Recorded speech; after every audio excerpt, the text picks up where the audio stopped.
Hi hello namaste. Welcome to our channel. Telangana special sarvapindi. ఇది తెలవని వారు ఎవరు ఉంటారు?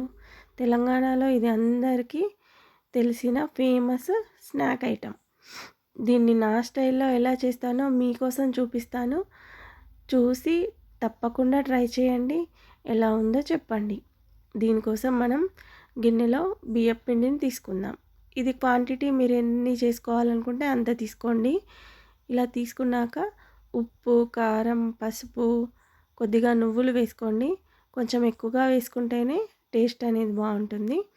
ఆ తర్వాత ఒక స్పూన్ వరకు జీలకర్రను కూడా వేసుకోండి. వాము ఉంటుంది కదా, ఈ వామును ఒక హాఫ్ టేబుల్ స్పూన్ తీసుకొని ఇలా చేతిలో వేసుకొని క్రష్ చేసి వేసుకోండి. దీనివలన మనకు డైజెషన్ బాగా అవుతుంది. అలాగే మంచి టేస్ట్ని కూడా ఇస్తుంది. ఈ వాము వేసుకున్న తర్వాత అల్లం వెల్లుల్లి పేస్ట్ వేసుకోండి. ఈ అల్లం వెల్లుల్లి పేస్ట్ మీరు అప్పటికప్పుడు కనుక గ్రైండ్ చేసి వేసుకుంటే దీనికి టేస్ట్ అనేది బాగా వస్తుంది. లేదంటే గ్రైండ్ చేసింది ఉంటే వేసుకోండి.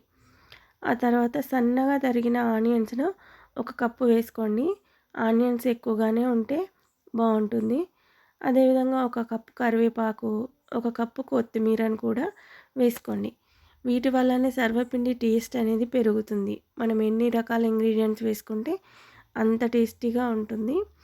ఇవన్నీ వేసుకున్నాక ఈ పొడి పిండికి ఇవన్నీ పట్టేటట్టు కలుపుకోండి. ఉప్పు, కారం, అల్లం వెల్లుల్లి పేస్ట్, ఆనియన్స్ ఇవన్నీ కూడా ఈ పొడి పిండిలో వేసి మొత్తం కింది నుంచి ఇలా పైకి వరకు మొత్తం కలపండి. ఇలా కలిపినాక దీంట్లో మనం హాట్ వాటర్ వేసుకోవాలి. హాట్ వాటర్ కొద్ది కొద్దిగా యాడ్ చేసుకుంటూ పిండిని కలుపుకోవాలి. హాట్ వాటర్ కాకుండా మీరు మామూలు వాటర్ వేశారంటే పిండి అనేది అంత తేమగా ఉండదు. ఇలా విడిపోతున్నట్లుగా అవుతుంది. హాట్ వాటర్ వల్ల మనకు మొత్తం జిగటగా వస్తుంది. ఆ జిగట వల్ల పిండి అనేది మనం గిన్నెకు ఒత్తుకున్నప్పుడు విడిపోకుండా సర్వపిండికి మధ్యలో క్రాక్స్ రాకుండా ఉంటుంది. అందువల్ల మనం వేడి నీటిని వేసుకొని పిండిని మొత్తం ఇలా చక్కగా కలుపుకోవాలి. అటు మరీ మెత్తగా కాకుండా ఇటు గట్టిగా కాకుండా క్రిస్పీగా రావాలంటే నేను ఇలా వీడియోలో చూపిస్తున్నట్టుగా ఇలా మీడియంగా వచ్చేటట్టు కలుపుకోండి. మెత్తగా అయితే సర్వపిండి గిన్నెకు అతుక్కుపోతుంది. మనకు తీసేటప్పుడు ప్రాబ్లం అవుతుంది. కాబట్టి ఇలా నేను వీడియోలో చూపిస్తున్నట్టు కలుపుకోండి. ఆ తర్వాత ఒక సర్వపిండి గిన్నెని తీసుకోండి మీ దగ్గర ఉంటే. ఇలా ఉంటుంది సర్వపిండి గిన్నె. ఇది ఎక్కువగా తెలంగాణలో దీనిలోనే చేసుకుంటారు. మీ దగ్గర సర్వపిండి గిన్నె లేదు అంటే మామూలుగా పెనం ఉంటుంది కదా, పెనం పైన కూడా ఆయిల్ రుద్దేసి ఇలా బిల్లలాగా చేసేసి ఒత్తుకోండి. చిన్న కడాయిలో కూడా పెట్టుకుంటే టేస్ట్ బాగుంటుంది. మీ దగ్గర ఎలాంటి గిన్నె ఉంటే దానిలాగా మీరు ఆయిల్ వేసి ఒత్తుకోండి. ఏ ఏ గిన్నెకి ఒత్తితే ఆ షేప్ వస్తుంది. అలా నేను ఈ సర్వపిండి గిన్నెలోనే ఎక్కువగా పెడుతూ ఉంటాను. దీనివల్ల మొత్తం ఈవెన్గా కాలుతుంది, క్రిస్పీగా ఉంటుంది. కాబట్టి మీ దగ్గర ఉంటే దీంట్లో పెట్టుకోండి. లేదంటే పెనం పైన అయినా కూడా పెట్టేసుకొని దానిపైన ఒక మూతను కూడా ఉంచేయండి.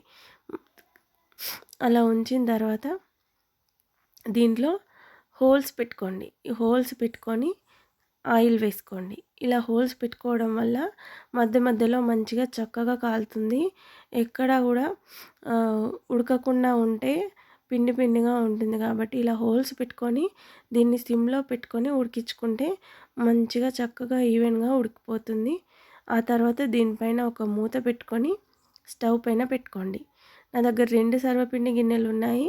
కాబట్టి నేను ఒకేసారి 2 గిన్నెలలో పెట్టేసి సిమ్లో పెట్టేశాను. తొందరగా ఫాస్ట్గా అయిపోవాలనుకుంటే ఇలా 2 గిన్నెలలో పెట్టేసుకోండి. ఇలా పెట్టుకొని స్టవ్ను సిమ్లో మాత్రమే పెట్టుకోవాలి. చూసారు కదా, సిమ్లో పెట్టుకొని దీన్ని కాల్చుకుంటే నేను వీడియోలో చూపిస్తున్నట్టు ఎలా కాలిందో. ఆ తర్వాత దీన్ని ఇంకో వైపుకు టర్న్ చేసుకొని కాల్చుకోవాలి. ఇంకో వైపుకు ఎక్కువ అవసరం లేదు. ఒక 1 to 2 మినిట్స్ కాల్చుకుంటే సరిపోతుంది. ఇలా 2 గిన్నెలలో పెట్టుకోండి, మీకు తొందరగా అయిపోతుంది. ఇలా ఒక 2 మినిట్స్ తర్వాత తీసేయాలి. చూసారా, ఎంతో టేస్టీ అయిన క్రిస్పీగా ఉండే సర్వపిండి రెడీ అయింది. మీరు కూడా దీన్ని తప్పకుండా నేను చూపించిన విధంగా ట్రై చేయండి. మీకు తప్పకుండా నచ్చుతుంది. Thank you for watching our channel.